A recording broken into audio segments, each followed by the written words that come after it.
Shall I start? हाँ,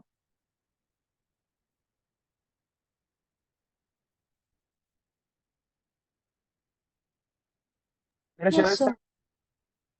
अब बेटा नेक्स्ट क्या लिखा है? नेक्स्ट पार्ट को देखो, क्वेश्चन को। It is now given that आपके पास एक फंक्शन दिया हुआ है, h x is equal to 40/x² -1/10। X की वैल्यू 10 और 20 के बीच में है एंड जीरो अदरवाइज है। ठीक है, आपको बेटा क्या ढूंढना है? Find mean time. बेटा मीन टाइम का मतलब मीन ढूंढना है। बेटा मीन क्या होता है आपको याद होगा। तो क्या आपको याद है मीन कैसे निकालते थे? हमारे पास पी है और एक्स होता था, प्रोबेबिलिटी और एक्स को मल्टीप्लाई करते थे। याद आया कुछ?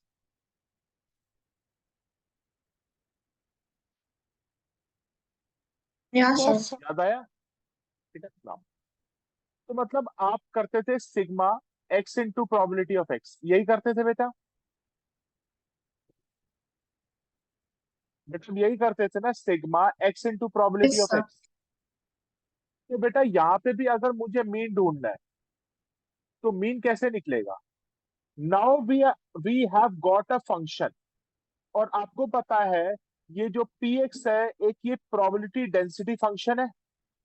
तो I can use the formula as probability density function का integration a to b x into f x d. तो बेटा मीन का फॉर्मूला क्या हो गया? लिख लो बेटा अपने रजिस्टर में। तो मीन का फॉर्मूला हो जाएगा integration a to b x into f x d x. बेटा ये जो एफ एक्स है ना, यही आपका प्रोबेबिलिटी डेंसिटी फंक्शन है। यही आपका प्रोबेबिलिटी डेंसिटी फंक्शन रिप्रेजेंट कर। क्या कोई डाउट बेटा? No, sir. तो हमेशा याद रखना मीन कैसे निकलता है, एक्स इंटू एफ एक्स। ठीक है ना। We are given the limits from 10 to 20, और बेटा मेरे पास प्रोबेबिलिटी डेंसिटी फंक्शन भी है। आ जाओ, इसको एक्स से मल्टीप्लाई कर दो, 10 से लेके 20। अब यार आप समझ आए बेटा मैं क्यों आपको बता रहा था प्रोबेबिलिटी डेंसिटी फंक्शन के लिए हमें इंटीग्रेशन को क्यों कब करना पड़ेगा? जब हमें फंक्शन दिया होगा एक्स इंटू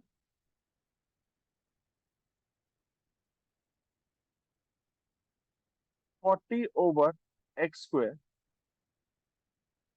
-1/10। मेरा इसको सबसे सिंप्लीफाई करके इंटीग्रेट करो।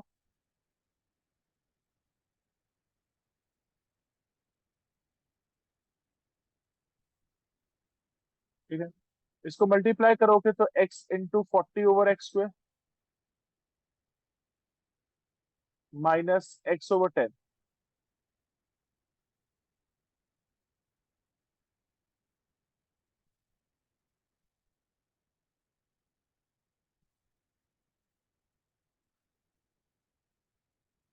इसका इंटीग्रेशन करते हैं। 40 बाहर आ गया तो 1/x का क्या होगा? ln x। Any doubts? No, -1/10। sir. X का क्या हो जाएगा? x²/2। चलो क्या भूमिका, कोई डाउट?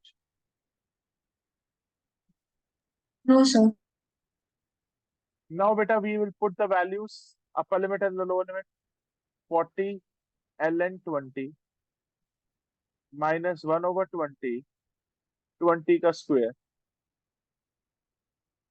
माइनस 40 ln 10 -1/20, 10 का स्क्वायर। तो बेटा आपके पास क्या वैल्यूज आएंगी? 40 ln 20 -20 का square is 400, 400/20, 20 -40 ln 10 -100/20।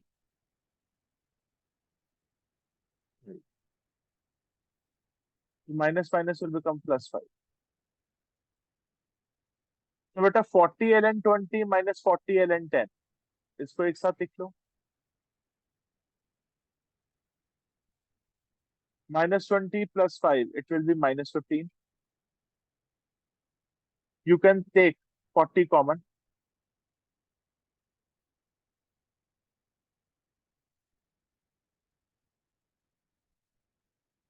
You can take common.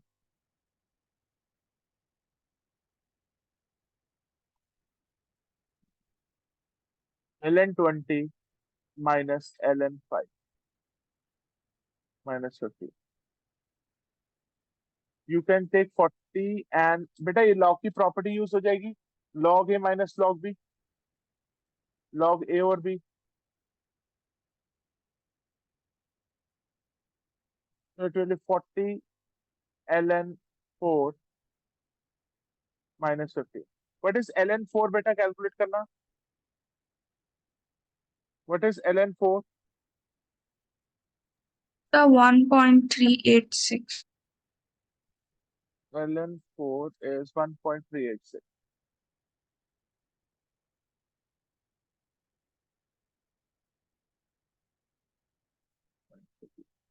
1.386 into 40 minus 50. Answer is coming out to be 40.44. एक बार आंसर चेक कर लेना। Answer is coming out to be 40.44.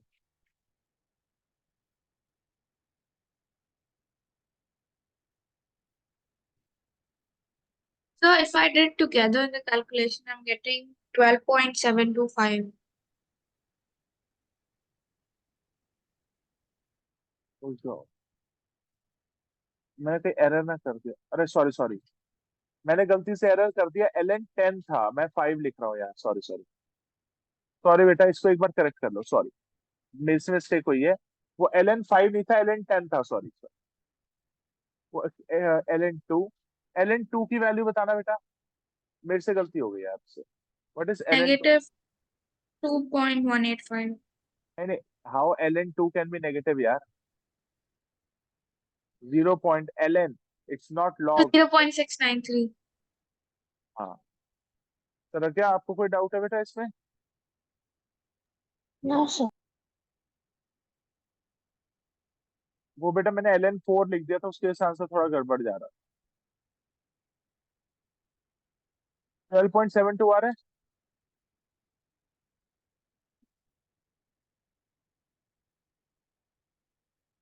12.72 Yes, sir. Is answer. बेटा एक बार कॉपी करो। बेटा ध्यान रखना, मीन का फॉर्मूला क्या होता है? मीन का फॉर्मूला ये होगा, mean is equal to a to b x into f x. चलो बेटा,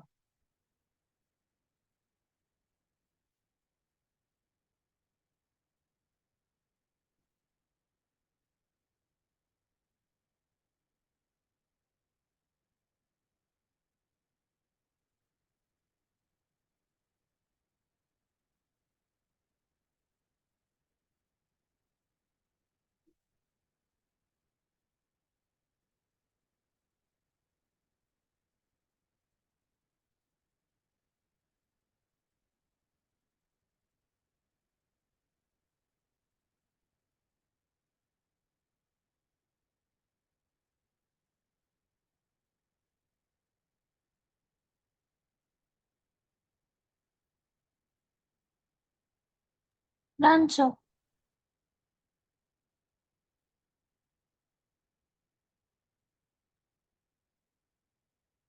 एक बार अपना रिजल्ट इससे कंपेयर कर लो पूरा।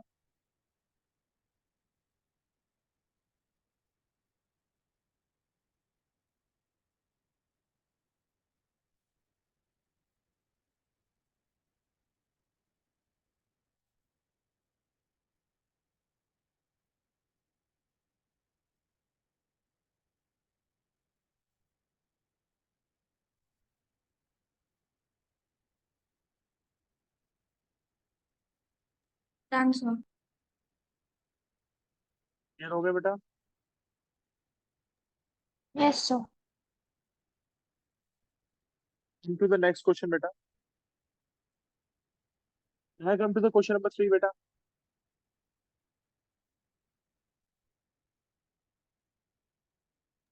Yes, sir.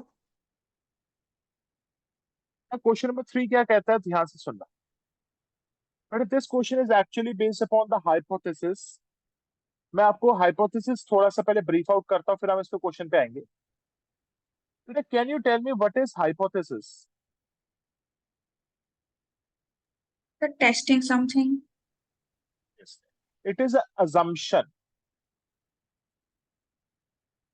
Hypothesis is actually assumptions or testing something about the future, about the future on the basis of past। क्या बेटा ऐसा कोई हो सकता है कि हम फ्यूचर के बारे में प्रिडिक्ट कर सके on the basis of past? Is it possible that we can predict our future on the basis of past?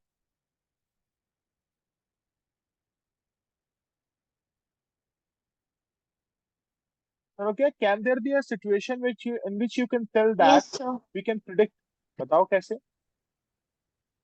Sir अगर हमें मतलब दे रखा है कि एक चीज इतने टाइम में हो सकती है तो हम देख सकते हैं कि मतलब वो होएगी या नहीं होएगी। बिल्कुल। जैसे एग्जांपल के तौर पे, if you say that, example के तौर पे मैं ये कह सकता हूँ, सपोज करो आपके बैंकॉक में in the month of April May June अगर टेम्परेचर 42 डिग्री सेल्सियस पास में होता था, तो क्या हमने कोई एफर्ट लिया हो उस टेम्परेचर को रिड्यूस करने में, तो हमारा फ्यूचर में टेम्परेचर इतना ही रहेगा या इससे बढ़ेगा, इससे कम हो जाएगा, तो हम ये भी प्रिडिक्ट कर सकते हैं। उसी तरीके से बेटा जैसे कोविड के केसेस में भी बेटा बहुत सारी गवर्नमेंट यही प्रिडिक्ट कर रही थी कि लाइक पास्ट में जितने केसेस आ रहे हैं फ्यूचर में हम कोई स्टेप्स ले जिससे कम हो जाए। वो हो रहे हैं या नहीं हो रहे हैं वो हाइपोथेसिस पे ही होता था। अब हाइपोथेसिस में दो तरीके का हाइपोथेसिस होता है, एक होता है नल हाइपोथेसिस,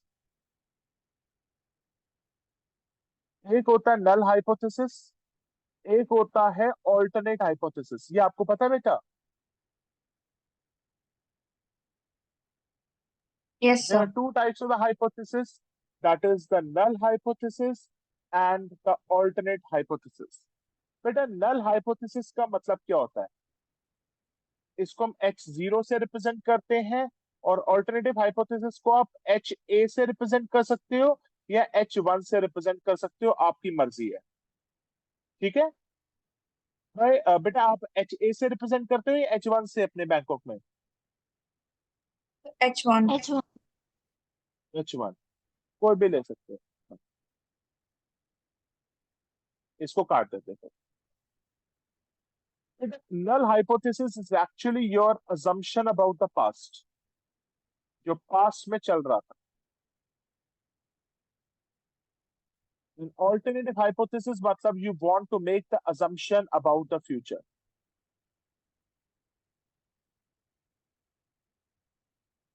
ठीक है, ध्यान रखना बेटा कि ये दोनों हमेशा एक दूसरे से अपोजिट होंगे। ये दोनों आपस में हमेशा अपोजिट होंगे, इनका आपस में कोई लेना देना नहीं होगा। अगर ये कहेगा, सपोज अगर ये कहता है आपका मीन 50 है, तो ये कहेगा mean is greater than 50, or it will tell that mean is less than 50, or it will tell mean is not equal to 50। तो ध्यान रखना बेटा, null hypothesis and alternative hypothesis are always opposite to each other। ये दोनों एक दूसरे की opposite बात करेंगे। ठीक है बेटा। बेटा पहले इतना कॉपी करो, फिर मैं और लिखवाता हूँ इस पे थोड़ा।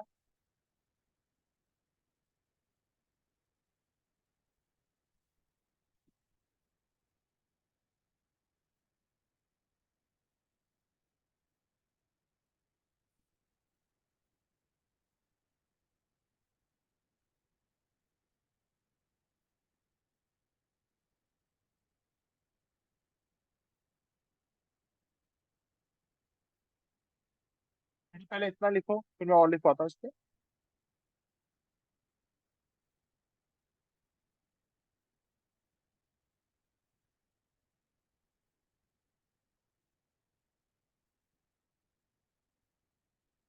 जब हो जाए तो बता दीजिएगा बेटा।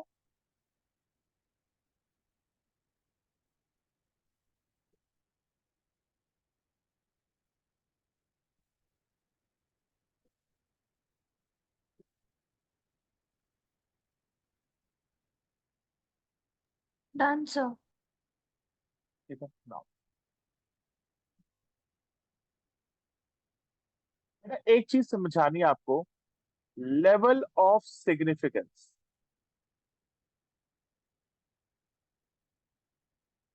And confidence level. बेटा लेवल ऑफ सिग्निफिकेंस का मतलब होता है रिजेक्शन एरिया, और कॉन्फिडेंस लेवल का मतलब होता है acceptance area. Is it fine बेटा? तो क्या what is level of significance? It is an acceptance area या rejection area? Rejection. Rejection area, ठीक है। And confidence level is acceptance area. बेटा लेवल ऑफ सिग्निफिकेंस को हम अल्फा से डोनेट करते हैं, लेवल ऑफ सिग्निफिकेंस को हम अल्फा से डोनेट करते हैं, ठीक है बेटा।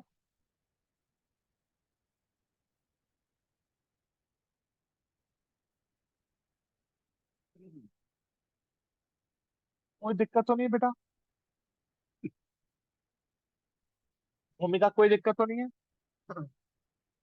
No sir. ठीक है बेटा, अब देखो इसका मतलब क्या है, बड़े ध्यान सुनना। बेटा आपने नॉर्मल डिस्ट्रीब्यूशन पढ़ा हुआ है? या सर। क्वेश्चन में अगर आपको कहे 1% level of significance, 1% level of significance, इसका क्या मतलब है? कि आपका 1%, मतलब 1% का मतलब क्या है? 0.01। ये एरिया एक्सेप्टेड एरिया है या rejected area?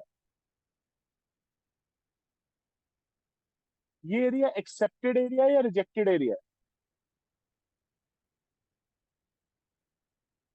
Rejected. Yes, this is the rejected area. तो रिजेक्टेड एरिया कहीं पे भी आ सकता है, वो रिजेक्टेड एरिया यहां पे भी आ सकता है, या वो रिजेक्टेड एरिया राइट में भी आ सकता है। कोई डाउट?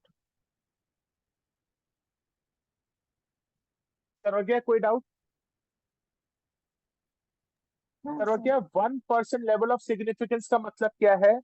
आपका 0.01 एरिया इज एक्सेप्टेड या रिजेक्टेड? इज रिजेक्टेड, ठीक है। वो आपका रिजेक्टेड एरिया लेफ्ट में भी आ सकता है, और सर्व क्या वो रिजेक्टेड एरिया राइट में भी आ सकता है। Any doubts? No sir. बेटा अगर रिजेक्टेड एरिया लेफ्ट में आ रहा है तो it is a left tail test, और रिजेक्टेड एरिया राइट में है तो it is a right tail test. बेटा इसके बारे में आप लोगों ने सुना हुआ है?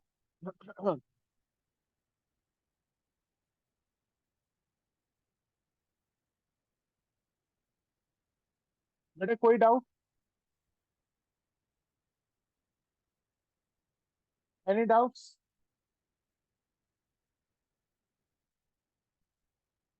No sir. ऐसा हो सकता है कि जो 1% जो रिजेक्टेड एरिया है थोड़ा आधा लेफ्ट में आधा राइट में आ सकता है। क्या ऐसा हो सकता है कि थोड़ा एरिया रिजेक्शन का लेफ्ट में आ जाए, थोड़ा एरिया ऑन द राइट आ जाए? ऐसा हो सकता है भूमिका? Yes sir. तो यहाँ पे कितना आएगा? 1% का आधा कितना होता है? 1/0.005।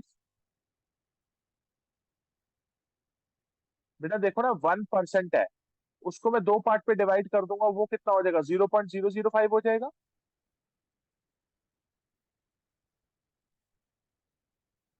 Yes sir. इसको इसको मैं क्या कहूंगा? It will be a two tail test.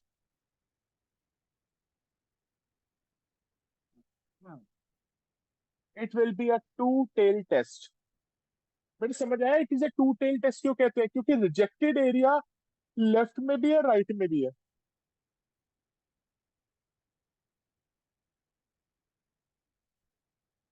और क्या बेटा, यहाँ तक कोई डाउट है भूमिका, यहाँ तक कोई डाउट है?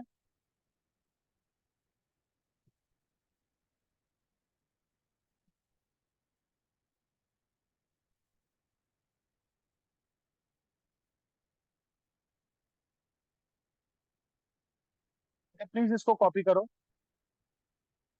बेटा लेवल ऑफ सिग्निफिकेंस हमने समझा, it is represented by alpha, it is called as a rejection area. Rejection area आपका लेफ्ट में भी आ सकता है, राइट में भी आ सकता है, और आधा आधा दोनों तरफ आ सकता है। बेटा अगर rejection area left tail test हुआ तो it is on the left, rejection area अगर ऑन द राइट हुआ it is a right tail test. अगर दोनों साइड हुआ तो आप दोनों करोगे। कब करेंगे ये भी बताता हूँ। बेटा पहले यहां तक कॉपी करो।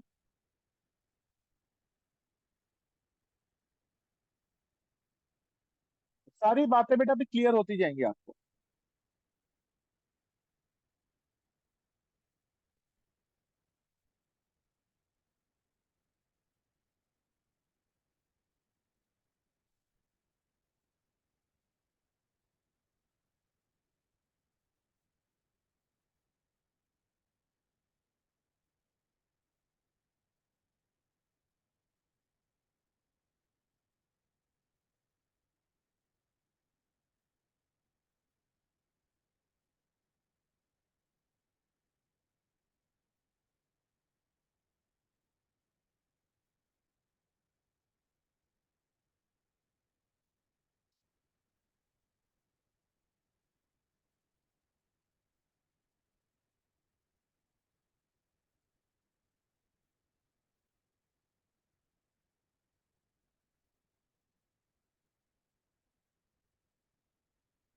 प्लीज कॉपी करिए।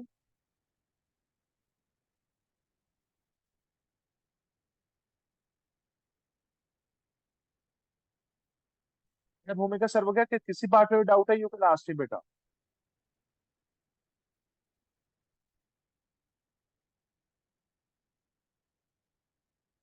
Done sir.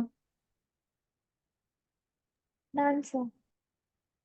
बेटा ये कैसे टेल टेस्ट है, चलेगा ये अपर टेल टेस्ट यूज करना है या तो लेफ्ट टेल यूज करना है, राइट टेल यूज करना है, टू टेल टेस्ट करना है? ध्यान सुनना, अगर आपका ऑल्टरनेटिव हाइपोथेसिस लेस हुआ तो लेफ्ट टेल टेस्ट, अगर आपका ऑल्टरनेटिव हाइपोथेसिस ग्रेटर हुआ तो राइट टेल टेस्ट, और अगर आपका alternative hypothesis is not equal to mean है, बेटा म्यू समझते हो ना, म्यू इज मीन।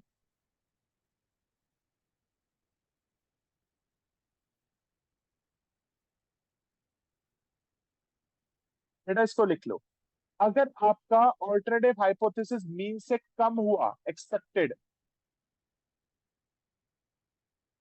लेस होगा तो लेफ्ट टेल टेस्ट, अगर ग्रेटर होगा तो ग्रेटर राइट टेल टेस्ट, अगर it is not equal to mean तो it is the two tail test. कोई डाउट तो नहीं बेटा?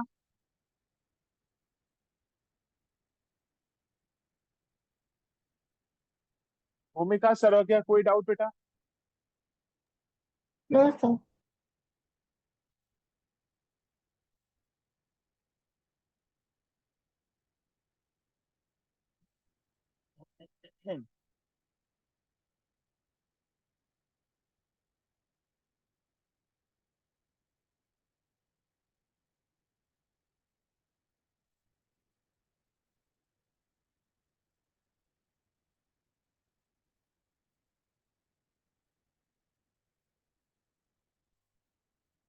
बेटा एकदम क्लियर हो रहा है कंसेप्ट कैसे होता है ये आपको थोड़ा थोड़ा?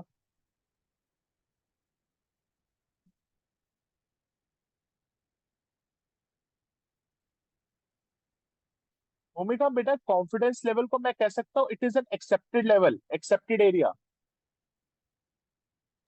Yes sir. तो बेटा एक चीज बताओ, अगर ये आपका रेड वाला आपका रिजेक्टेड एरिया है तो कैन आई से this remaining part is your, this remaining part is your confidence level, yes sir. This is your confidence level. तो क्या कैन आई से this yellow part is your confidence level? Yes sir. तो बेटा confidence level होता क्या है, 1 minus का rejection level. तो confidence level is equal to, क्योंकि आपको पता है ना नॉर्मल शेप कर्व के अंदर नॉर्मल डिस्ट्रीब्यूशन में पूरे एरिया की वैल्यू 1 होती है। उस 1 में से बेटा अगर मैं अपना रिजेक्टेड एरिया हटा दूं, I will get the confidence. तो confidence level is equal to 1 minus level of significance. बेटा बात को नोट डाउन करो। तो confidence level is equal to, बेटा लेवल ऑफ सिग्निफिकेंस को हम अल्फा से रिप्रेजेंट करते हैं, तो इट इज 1 माइनस अल्फा। तो जैसे अगर मैं कहूं आपका लेवल ऑफ सिग्निफिकेंस, अगर मैं आपका कहूं level of significance that is alpha, अगर बेटा 1% है, तो कॉन्फिडेंस लेवल 99% कह सकता हूं बेटा मैं। चलो क्या भूमिका, अगर लेवल ऑफ सिग्निफिकेंस आपका 1% है तो कॉन्फिडेंस लेवल मैं 99% कह सकता हूं। अगर लेवल ऑफ सिग्निफिकेंस फाइव हाँ सर। परसेंट है तो कॉन्फिडेंस लेवल 95% कह सकता हूं। Yes sir. लिख लो बेटा इसको। लेवल ऑफ सिग्निफिकेंस 10% हुआ तो कॉन्फिडेंस लेवल इज 90%। बेटा इस बात को लिख लो।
बेटा इसको बेटा कॉपी कर लो एक बार।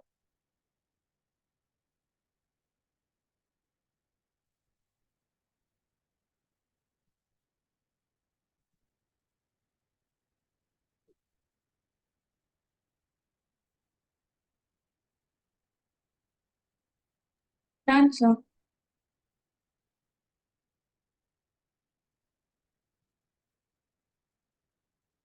बेटा इसके लिए हमें एक जेड स्कोर निकालना पड़ता है, उसका फॉर्मूला लिख लो बेटा। X bar minus mu upon standard deviation divided by root है।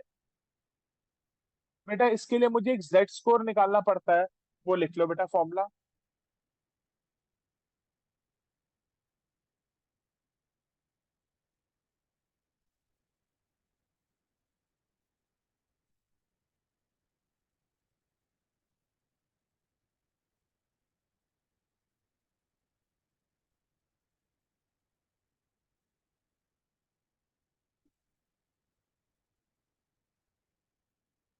बेटा इसके लिए मेरे पास एक जेड स्कोर का फॉर्मूला होता है, लिखना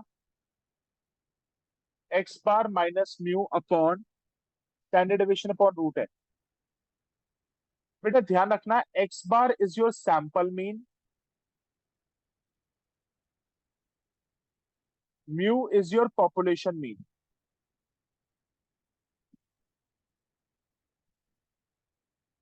बेटा this is your standard deviation, n is your sample size. बेटा प्लीज कॉपी करिए।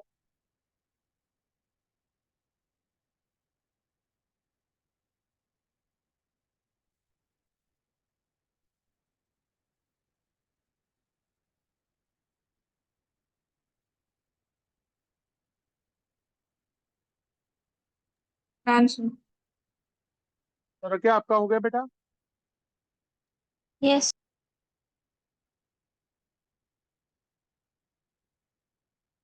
बेटा अब क्वेश्चन पे आ जाओ। अब मैं आपको क्वेश्चन पे बताता हूँ कि क्वेश्चन को हम कैसे अटेम्प्ट करते हैं इसके। आ जाओ, let's start with it. Question number third को देखो बेटा। In a past the annual amount of the wheat, बेटा ये पास्ट के बारे में बात कर रहे हैं। In a past the annual amount of the wheat produced per farm by the large number of similar sized farms in a certain region had a mean of 24 and the standard deviation 5.2। मतलब क्या बेटा? बेटा जब ये past के बारे में बात कर रहे हैं, ऐसा इसका मतलब हो चुका है। पास्ट का मतलब it is your null hypothesis, ठीक है। पास्ट का मतलब है नल हाइपोथेसिस। बेटा नल हाइपोथेसिस यहाँ पे क्या दिया हुआ है? एच नॉट, एच जीरो, कि आपका जो मीन है, बेटा जो पास्ट में जो मीन है दैट इज म्यू, वो कितना था? 24 था। यही कहने की कोशिश कर रहा है बेटा।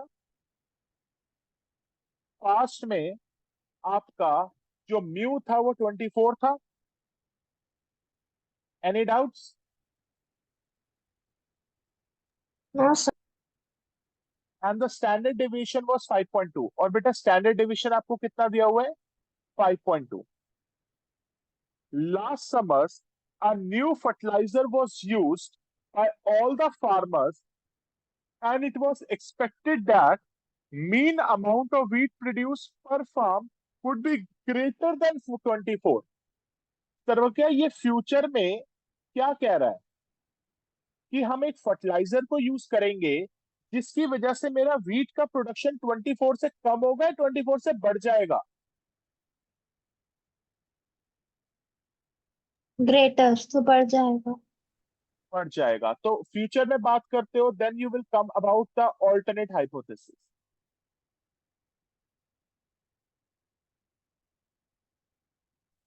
H1 जो हमारा मीन है वो 24 से बढ़ जाएगा। भूमिका कोई डाउट बेटा? No, sir. तो समझ आया बेटा मैंने म्यू की वैल्यू ग्रेटर देन 24 क्यों की? क्योंकि they are making a alternative hypothesis कि that the production will be greater than 24। Is it fine? Is it fine?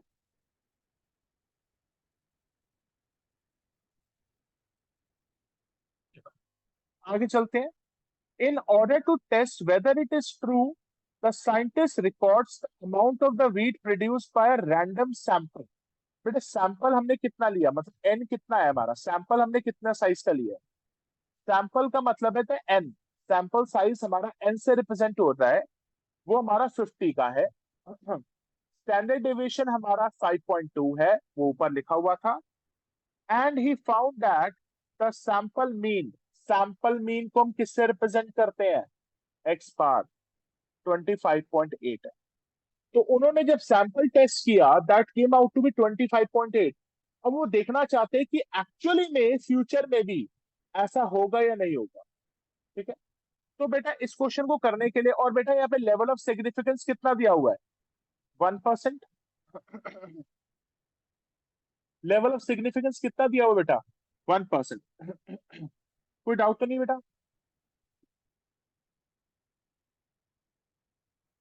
तो बेटा इस क्वेश्चन को करते हैं। सबसे step number 1, step number 1, calculate the Z score. Formula क्या बेटा? X bar minus mu upon standard deviation upon root n. बेटा x bar is your sample mean and mu is your population mean. समझिए sample mean कितना दिया हुआ है? 25.8। Population mean कितना दिया हुआ है? पॉपुलेशन मीन मतलब म्यू कितना दिया हुआ है? 24 पास में। Yes sir. स्टैंडर्ड डेविएशन कितना है बेटा? 5.2 डिवाइडेड बाय रूट एन कितना है बेटा आपका? 50। बेटा just kindly calculate this, answer क्या आएगा? Sir, 2.448. बेटा देखते हैं।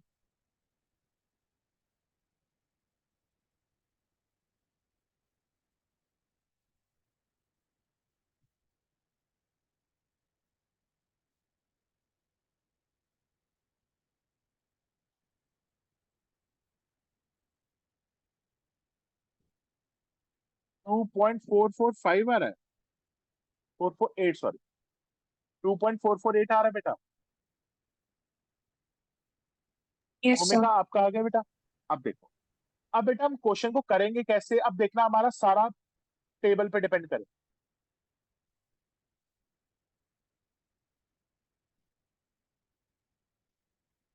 अरे सबसे पहले चेक करो आपका रिजेक्टेड एरिया कहाँ लेना पड़ेगा।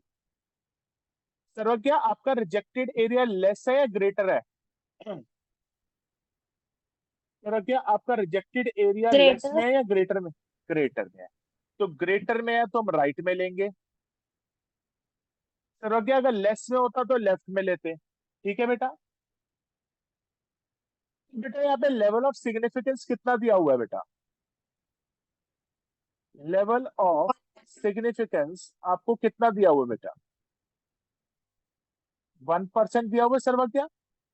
भूमिका बेटा, लेवल ऑफ सिग्निफिकेंस 1% दिया हुआ है। Yes sir. 1% इस पार्ट का आंसर 0.01 है। Can you tell me the Z score of this? Can you tell me the Z score of this? चलो बेटा जेड स्कोर टेबल मैंने आपको फॉरवर्ड की थी, एक बार ओपन करता हूँ। Sir, it's 2.326. चलो क्या आपको जेड स्कोर निकालना आता है? Yes sir. एक बार दिखा देता हूँ, मैं आपको दिखाई देता हूँ। Just a second, just a second, give me a minute, मैं आपको जेड स्कोर टेबल खोल के दिखा देता हूँ।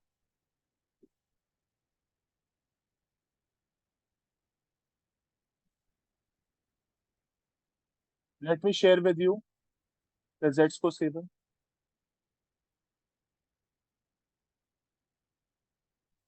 तो मेरे को 0.01, Sarvagya I have to see the probability part, उससे मैं जेड स्कोर निकालूंगा। ठीक है, आई विल चेक द 0.01। 0.01 कहाँ पे है चेक करो।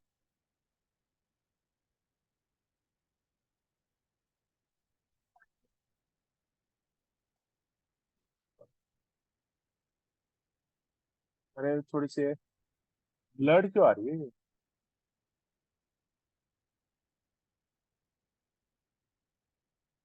बेटा थोड़ी सी ब्लड आ रही है मैच। बेटा मैंने वैसे आपको फॉरवर्ड की भी है वो table. Yeah, sir, we have the paper also, the formula booklet. हाँ, तो बेटा जेड स्कोर टेबल में यहाँ पे कितना आंसर आ जाएगा? 2.326। 2.32. कोई दिक्कत तो नहीं? अब बेटा आपका जेड स्कोर कहाँ पे आ रहा है? It is coming out to be 2.448। बेटा 2.448 इससे पहले है या बाद में है? It's after क्या 2.3. After this? इसका मतलब ये एक्सेप्टेड एरिया में आ रहा है, रिजेक्टेड एरिया में आ रहा है सर्व क्या? Sarvagya it is coming accepted में। Out to be. बेटा एक्सेप्टेड में कहां से आ रहा है? 2 मिनट बेटा, मैं क्लास को रीस्टार्ट कर रहा हूँ, 2 मिनट रुको। I am restarting the class.